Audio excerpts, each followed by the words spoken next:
Hola, ¿qué tal? Bienvenidos, bienvenidas una vez más a mi canal. Yo soy Chris de Chris Currits en el resto de redes sociales y ya estamos a principios de febrero cuando vosotras estéis viendo este vídeo, lo cual significa, como siempre, que vamos a hacer el wrap up del mes de enero. En total me he leído 9 libros, nada mal para ser el comienzo del año. Normalmente suelo leer un poquito menos a principios de año porque estoy como en un mood un poco raro, pero igualmente un poquito decepcionada porque, bueno, ya iréis viendo a lo largo del vídeo, pero tampoco ha habido lecturas como demasiado guays para mí. No ha sido un mes de muy buenas lecturas en general, han sido como pues bastante bien, sin más. O sea, tampoco han sido odiosas, pero tampoco me han dado esas vibes de wow, qué pedazo de mes. Así que bueno, un poco triste por ese lado, pero bastante contenta porque, oye, son 9 libros que, jolín, para empezar el año está súper bien. Sin más dilación y como siempre, vamos a empezar. Voy a empezar con el libro que menos me haya gustado al que más me haya gustado y os voy a empezar a hablar de cada uno de los libritos, qué puntuación le he puesto, opiniones, etcétera. Ya sabemos cómo funciona esto. El primer libro que me leí este año y de verdad que fue una total decepción a la hora de, pues, con qué libro empezar el 2024 ha sido The Last Party de Claire McIntosh, al cual le he dado 2 estrellas. Realmente este libro lo empecé a finales de diciembre porque me apetecía mucho como que el libro que me estaba leyendo machease la época del año en la que estábamos. Esto es un thriller policíaco en el que nos encontramos con que hay un crimen en la noche de Año Nuevo y se investiga durante los días posteriores, lo cual me parecía muy guay porque digo, jolín, es que me cuadra como perfecto con el tiempo en el que estamos. Pero la verdad es que no fue para nada una buena forma de empezar el año.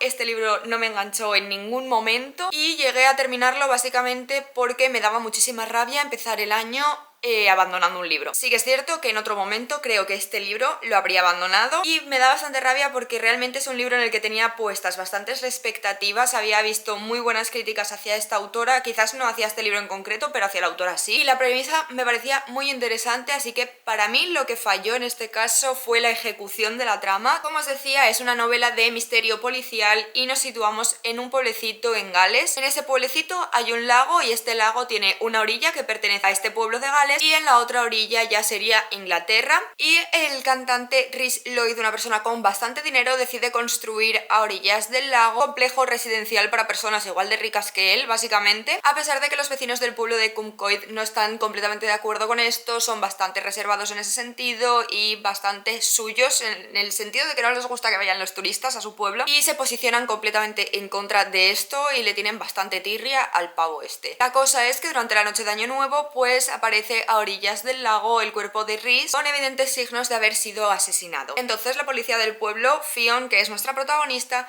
debe de emprender una investigación conjunta con el policía Leo, que pertenece al cuerpo policial de Inglaterra. Entonces es una investigación policial conjunta entre Gales e Inglaterra. Y pues poco a poco estos policías se irán dando cuenta de que prácticamente todo el pueblo tenía motivos para asesinar a esta persona y también se irán descubriendo todos los secretos que todos los vecinos del pueblo guardan, incluida la propia policía, que como os decía es una premisa muy interesante. Para mí es que fue como leer página y página y página y que no pasase absolutamente nada. Los libros en los que todo el mundo puede haber cometido el crimen siempre me suelen parecer bastante interesantes, pero es que en este libro sinceramente no me importaba absolutamente nada. Es que no me podía dar más igual, sinceramente. Y entonces, al haber perdido el interés desde el minuto 1, sinceramente, la verdad que me daba igual cómo se resolviese este caso, sinceramente. Y por otro lado, algo de lo que también me di cuenta últimamente es que los misterios que se tienen que resolver por medio de la policía cada vez me aburren más. Odio el cliché y el estereotipo de la policía en los libros de misterio, esa cosa de que parecen absolutamente inútiles y que sean tan incompetentes, es que no puedo, no me lo creo, es que ya me cansa eso. Entonces para mí es otro punto negativo. En cuanto a la resolución del caso tampoco es que me haya encantado, como os digo, el tema de que por un lado ya no me interesaba y por otro lado también sentía que se le estaba dando vueltas al caso una y otra vez, no veía como que avanzasen ni obtuviesen nuevas pistas, no consigue sorprender tampoco demasiado cuando se te dice quién ha sido, no sé, es como que se callen ya y pasen a otra cosa, sinceramente. Lo único que sí que consiguió atraparme, y es el motivo por el que le he dado 2 estrellas, es porque me parece que la forma de narrar y de describir de la autora me gusta bastante, me ha parecido algo como muy inmersivo, realmente eras capaz de ponerte en la situación en la que estaban viviendo los personajes, etcétera, pero nada más. Y seguimos con 3 estrellas a Conclave de Penelope Douglas. Este me lo leí en digital, es un libro que pertenece a la saga de Devil's Night y es como un libro puente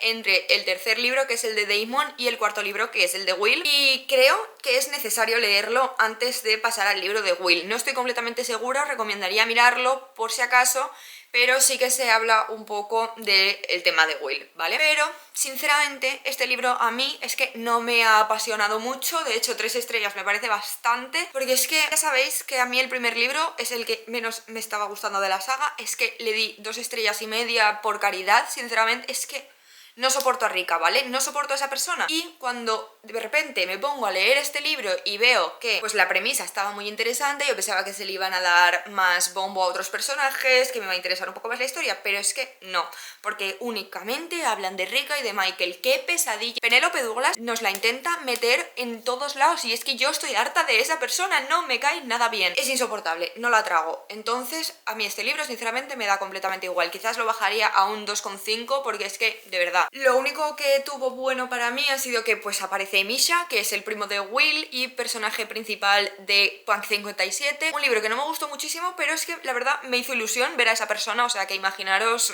el nivel al que estaba de que hablen ya de otra persona que no sea Rika y Michael, por favor. Y también le he puesto la puntuación que le he puesto por las pocas escenas que tiene Damon, porque Damon para mí es la mejor persona del mundo, le quiero, le adoro, es mi niño, es mi protegido, mi placer culposo, entonces pues si aparece Damon yo ya le tengo que subir un poco la puntuación. No sé, es que la verdad siento que Penelope Douglas es el personaje que mejor ha construido en toda su carrera como escritora, la verdad. O sea, me parece que si aparece Damon la cosa va a ir mejor. Y siento que es el único personaje que ha creado que yo voy a amar, la verdad. Entonces, bueno, pues 2,5, 3 estrellas, está un poco ahí. Otro de los libros que me he leído este mes y al cual le he dado 3 estrellas es Padre, de José Acapelo. Como os digo, le he dado 3 estrellas y en primer lugar 100% darle las gracias al autor por haber confiado en mi opinión y haberme mandado el ejemplar de su libro. Es un placer para mí porque de verdad es la primera vez que colaboro con alguien y, o sea, es que la ilusión que me hizo, de verdad es que no os lo podéis imaginar. Esto es una novela que tiene lugar en España durante finales del siglo pasado y que además está basada en hechos reales, es de mafia y de narcotráfico en España. Seguimos la vida del protagonista desde su infancia hasta la vida adulta y vemos como siempre ha tenido como ese afán de poder, ese sentido del control sobre los demás, esas ganas de querer llegar a algo más. Eso me gustó muchísimo. Y por otro lado podría decirse que esta novela se estructura como en 3 ejes fundamentales que se relacionan pues con la figura del padre.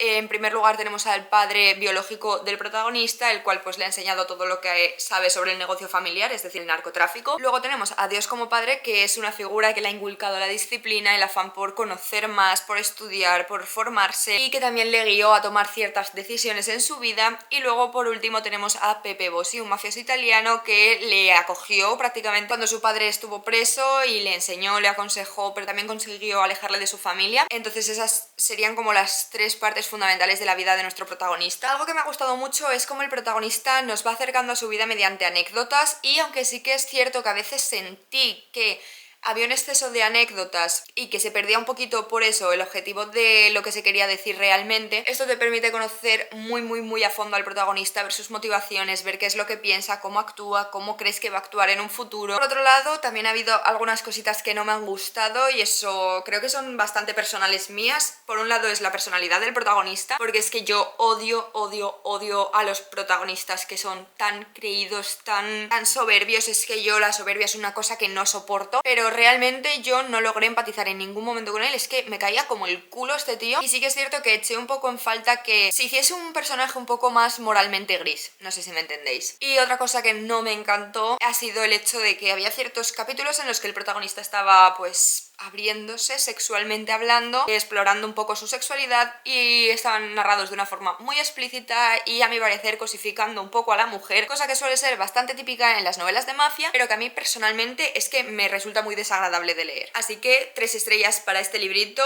La verdad que creo que voy a continuar con la saga porque creo que va a ser una trilogía, o por lo menos sé que hay un segundo libro en el que se explora mucho más la figura de este mafioso italiano que os dije que es como que acogió al protagonista de esta novela y eso me interesa muchísimo. Seguimos con una de mis últimas lecturas del mes, que ha sido The Perks of Being a Wallflower o Las ventajas de ser un marginado, de Stephen Chbosky. Le he dado 3,5 estrellas y llegando como unos 10 años aproximadamente tarde, por fin me he leído esta novela tan famosa en su época, Tumblr, o sea, esto es Tumblr. Sí que me había visto la película, pero no había llegado nunca a leer el libro, era como que no encontraba el momento, estuve en unos años de bloqueo lector, pero bueno, la verdad que por fin lo he conseguido leer, estoy bastante orgullosa de mí misma. Ha sido una experiencia que me ha gustado bastante y el hecho de leerlo tantos años después y encima leerlo ya cuando yo soy adulta, creo que te da una perspectiva muy distinta del libro y hace que la historia se sienta de una forma muy especial y muy diferente. Sigo diciendo que me gusta muchísimo más la película que el libro, yo creo que es porque sale Logan Lerman, la verdad, pero este libro la verdad que está muy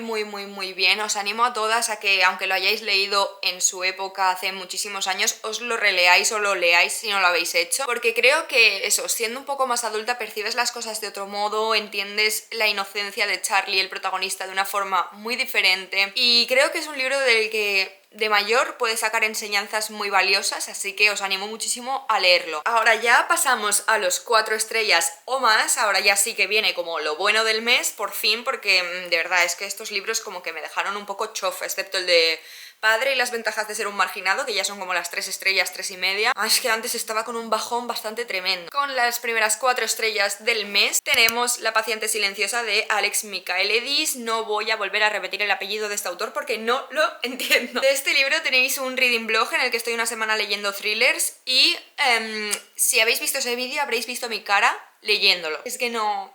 Este libro a mí me dejó muy loca. Es el thriller psicológico por excelencia de absolutamente todas las redes sociales. Creo que es uno de los thrillers, de hecho, que más he visto recomendados por redes sociales en toda mi vida. Aquí seguimos la historia de Alicia Berenson, una mujer que después de disparar a su marido 6 veces en la cabeza, no volvió a abrir la boca nunca jamás. Por otro lado tenemos a Theo, no sé cómo pronunciarlo, que es un psicoterapeuta que está empeñado en conseguir que Alicia hable. Cuando consigue un trabajo en el centro psiquiátrico en el que Alicia está presa es cuando pues pondrá en marcha todo este plan psicoterapéutico para conseguir que ella hable por fin y pueda contar su historia, qué es lo que pasó realmente, si lo hizo ella o no lo hizo ella, porque eso al final también siempre quedó en duda, todas las pruebas apuntaban a ella, pero ella ni siquiera abrió la boca en el momento del juicio. Creo que es un libro que de verdad merece la pena ir bastante a ciegas con él. Algo que me ha gustado muchísimo es como que la única forma que tenemos de comunicarnos como lectores con Alicia es mediante un diario que ella ha escrito durante los días previos al asesinato de su marido, y ahí te vas enterando un poco de en qué estado mental estaba Alicia en ese momento, qué se pasaba por su cabeza, si tenían algún problema marital o no.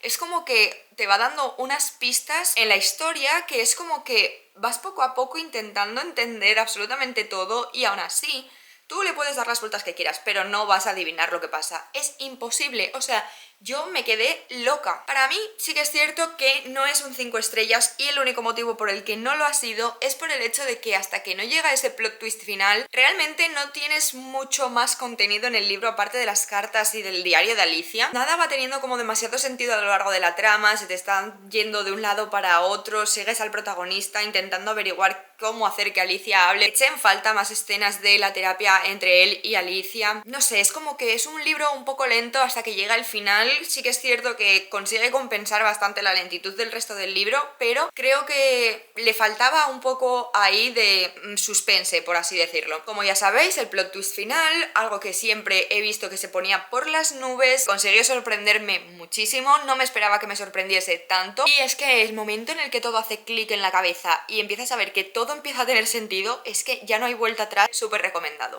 Seguimos y por fin he empezado la saga del momento, amigas. Me he empezado la saga de la que absolutamente todo el mundo en internet habla. Y de verdad es que tenía tantas ganas de empezar a leerla, de entender el hype de la gente con esta saga, de ver qué es lo que realmente pasa, cuál es la historia, cuáles son los personajes, entender el mundo. Tenía tantas ganas. Evidentemente estoy hablando de Trono de Cristal, de Sarah J. Maas, el primer libro de la saga Trono de Cristal. Amigas, es que os entiendo perfectamente. Aquí seguimos la historia de Selina Sardocian, no sé si lo pronuncio bien porque de verdad los nombres en fantasía yo es que me los invento por completo siempre, pero bueno, seguimos a esta chica que está presa y esclavizada en las minas de sal de Endovier, y cuando el general Chaol, le llamo Chaol, ¿vale? O sea, es que no va a visitarla y le ofrece una forma de recuperar su libertad. Tendrá que participar en unas pruebas como representando al príncipe heredero al trono, que es Dorian, y el ganador conseguirá como un puesto en la guardia real en la seguridad del rey, es decir, el padre de Dorian, y tendrá que trabajar para él durante unos años hasta que pueda recuperar al completo su libertad. Lo que ni Selina ni los otros participantes de estos juegos se esperaban es que poco a poco fuesen apareciendo cadáveres de algunos de los concursantes participantes en estas pruebas y esos cuerpos aparecen brutalmente asesinados, destripados, o sea, una masacre básicamente. Y pues la duda que entra es: ¿qué es lo que les está matando? ¿Qué es lo que les ataca y les quita la vida? No se sabe, no se entiende. Yo me estaba volviendo completamente loca pensando en qué sería, qué estaría pasando. Tenía 1000 teorías en mi cabeza y ninguna era la real. Así que básicamente esa es la sinopsis de este libro. Y yo de verdad os digo que desde el primer momento en el que leí la primera página, yo ya supe que me iba a obsesionar. Yo ya supe que me iba a obsesionar por completo, ya no con este libro, sino con el resto de la saga, porque como todos los personajes sean así durante toda la saga, yo me voy a volver completamente loca. Me parece un muy buen comienzo de saga con los puntos clave de fantasía, acción, romance. Siento que en los próximos libros se va a desarrollar una trama que me va a flipar y que me va a volar la cabeza. Selina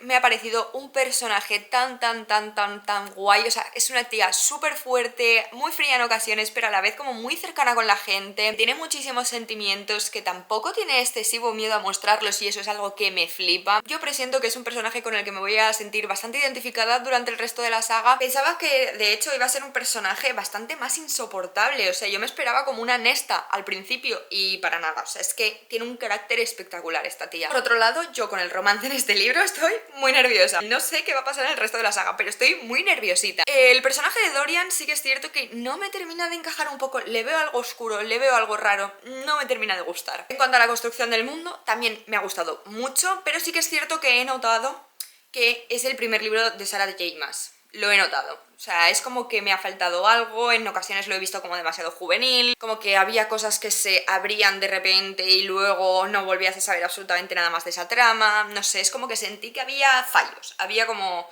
vacíos en la trama, ¿no? O sea, el mes que viene es que me voy a leer absolutamente la mitad de la saga, es que me da exactamente igual, estoy muy enganchada, necesito saber ya qué va a pasar en los siguientes libros, es que no entiendo qué puede pasar. Seguimos con otro librito que me he leído en digital este mes y es The Spanish Love Deception de Elena Armas. Es farsa de amor a la española en castellano.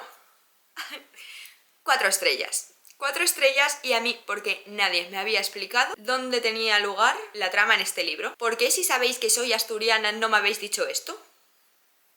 Es que no lo estoy entendiendo. O sea, me siento traicionada como buena asturiana que soy. Os cuento un poco de qué trata este libro. Tenemos a Lina, que es una chica española que vive en Nueva York y trabaja como ingeniera. Como os digo, es española, pero por ciertos motivos decide huir de España y de su anterior vida y mudarse a Nueva York. Es aquí, en la empresa donde trabaja, donde conoce a Aaron Blackford, mi novio. Es uno de sus compañeros de empresa y con el que nunca se ha llevado para nada bien. Sin embargo, cuando Lina está hablando con una de sus compañeras de trabajo comentándole pues que tiene que ir a la boda de su hermana, pero que no tiene acompañante, que le ha dicho a toda su familia que tiene novio y que va a aparecer en la boda sola, que no sé qué, que no sé cuánto, necesita un novio falso que le acompañe a la boda básicamente. Y Aaron Blackford, como buen cotilla que es, escucha esta conversación y se ofrece voluntario como tributo para ir a la boda de la hermana de Lina. Y pues ella al final, aunque se lleve muy mal con él, acaba aceptando la oferta de Aaron y pues bueno, pues ya veremos cómo de falsa va a ser esta relación, ¿no? O sea, a mí dame un buen fake dating. Y pues básicamente aquí la premisa del libro de por sí ya me encantaba, el fake dating es uno de mis clichés favoritos, tenemos proximidad forzada, tenemos así un gran sunshine. Pero es que, ¿cuál es mi sorpresa? Que se van a la boda de la hermana y esa boda es en Asturias, que ella es de Asturias. Pero yo...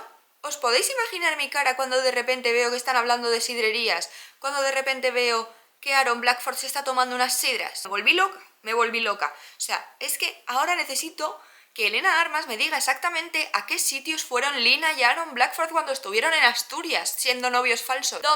¿Dónde? Porque quiero ir, quiero hacerme el tour de The Spanish Love Deception. Dejando ya todo este fangirleo de asturiana, la verdad que a mí cualquier comedia romántica me gusta mucho. O sea, yo soy una chica de comedia romántica. Es ligera, es fresca, tiene los puntos justos de humor y de drama, tiene un slow burn que aporta muchísimo realismo a la historia. El conflicto final sí que es cierto que suele ser algo que en las novelas de comedia romántica me suele echar un poquito para atrás porque siempre lo veo como muy desproporcionado. En este caso me ha pasado todo lo contrario, creo que es un conflicto que está más que justificado y además me gusta muchísimo también cómo se resuelve con madurez, por favor y gracias. La única pega y el único motivo por el que no le he puesto 5 estrellas es que lo sentí demasiado largo. Lo sentí demasiado largo. Creo que con 100 páginas menos me hubiese gustado mucho más. Si buscáis un libro de comedia romántica y que encima os recuerde a Anyone But You o Cualquiera Menos Tú, la comedia romántica que está ahora en cines de Sydney Sweeney, leeros este libro. Si no lo habéis hecho, porque yo creo que he llegado la última a leerme este libro, la verdad. Seguimos con los 4 estrellas y... como si fuesen pocas todas las sagas que tengo empezadas, pues este mes he decidido empezarme 2 con todo mi papo. No, perdona, 3, solo que una todavía no ha salido la continuación. Pero bueno, por suerte con estos libros tengo toda la trilogía en mis estanterías, así que no hay problema, puedo continuar sin arruinarme, y os estoy hablando de Caraval de Stephanie Garber. Cierto es que tengo muchísimas ganas de esta trilogía, las tenía, ya me la he empezado brutal, o sea, me gustó muchísimo. Pero yo la verdad que es que de lo que tengo ganas es de leerme la trilogía de Érase una vez un corazón roto. O sea, yo necesito pasar esto para llegar a eso, ¿no? Pero bueno, la verdad que me ha gustado bastante más de lo que yo me esperaba. No tenía ni idea de qué trataba este libro, simplemente yo en mi mente tenía la frase de todo es un juego, nada es lo que parece. Y no puede ser más acertada esa frase, sinceramente. Aquí seguimos a Scarlett, que es una joven que junto con su hermana Tela llevan toda la vida soñando con ir a Caraval. Desde pequeña ella le envía cartas a Legend, el maestro de Caraval, para ver si hay suerte, y pues este hombre las invita. Pero justo cuando Scarlett envía una última carta informando al maestro de Caraval de que esta es su última oportunidad para ir porque está a punto de contraer matrimonio con un conde, es ahí cuando Legend les responde y las invita a Caraval. Sin embargo, Tela desaparece nada más llegar a Caraval y Scarlett se dará cuenta de que la prueba de Caraval de este año tendrá mucho que ver con ellas. Con la ayuda de Julian, un joven marinero que las ha ayudado a llegar a Caraval, entrará en el despiadado juego que Legend les tiene preparado, en el cual absolutamente nada es lo que parece, y luchará por encontrar con vida a su hermana antes de que sea demasiado tarde. La premisa de este libro, la construcción del mundo, el hecho de que las descripciones hayan sido tan preciosas, es que de verdad, o sea, todo esto me ha hecho querer vivir en Caraval durante una semana. La trama en sí, de verdad que es que me ha gustado muchísimo más de lo que yo me esperaba. Yo suelo estar acostumbrada a leer otro tipo de personajes femeninos, esto totalmente it's on me, o sea, es cosa mía, pero suelo estar acostumbrada a otro tipo de personaje femenino. Scarlett a mí me pareció insufrible durante el primer 30% del libro prácticamente, me sacó de quicio muchísimas veces, la vi muy inmadura en muchas ocasiones, es como que solo le interesaba el amor, y eso me daba mucha pereza. Pero sí que es cierto que creo que es un personaje que a lo largo de la trilogía va a ir cogiendo bastante fuerza y va a ir mejorando muchísimo, porque es cierto que ya en el primer libro podemos ver una evolución muy grande en ella. Por otro lado, el romance en sí no es que me haya encantado en este libro, no me terminó de convencer. Es como que lo vi un poco apresurado, me faltó algo de conexión, el personaje masculino tampoco es que me estuviese encantando, o sea, es como que no les veía conexión, básicamente. Y tengo la sensación, además, de que no va a ser un romance que vaya a perdurar demasiado durante el resto de la saga. No lo sé, la verdad, no tengo ni idea, porque yo además tuve mucha suerte de que no me comí ningún spoiler de esta saga, entonces no sé cómo va a ir, pero sí que es cierto eso, que no los veo hechos el uno para el otro. Y algo que también me ha faltado un poquito en este libro es el hecho de que creo que no se ha profundizado lo suficiente en personajes secundarios. Me hubiese gustado saber un poco más sobre el resto de personajes que aparecen en este libro. Hay ciertos personajes que es que simplemente aparecen en escenas, como por ejemplo Dante o su hermana, y es como que sí, o sea, yo veo lo que están haciendo, les puedo conocer un poquito, pero como que me falta background. Es algo que espero que también mejore de cara a los siguientes libros, pero como os digo, me ha dejado muy buen sabor de boca. El mundo de Caraval, la verdad que me petó la cabeza, es que le doy las 4 estrellas únicamente por todo ese entorno que se crea en torno a Caraval. Es que me ha parecido una maravilla, una idea muy chula, la verdad, y muy original. Así que solamente por eso, y por la evolución de Scarlett a lo largo del libro, y porque la verdad que el romance, aunque diga que no me haya gustado mucho, a mí me tuvo giggling and kicking my feet. Entonces, a ver, o sea, no es que me haya desagradado, ¿vale? O sea, me gustó, pero no me encantó. Y seguimos con la joya de la corona de este mes, que ha sido el único libro que ha pasado de las 4 estrellas, pero tampoco ha sido un 5 estrellas. Una corona de mentiras de Abigail Owen.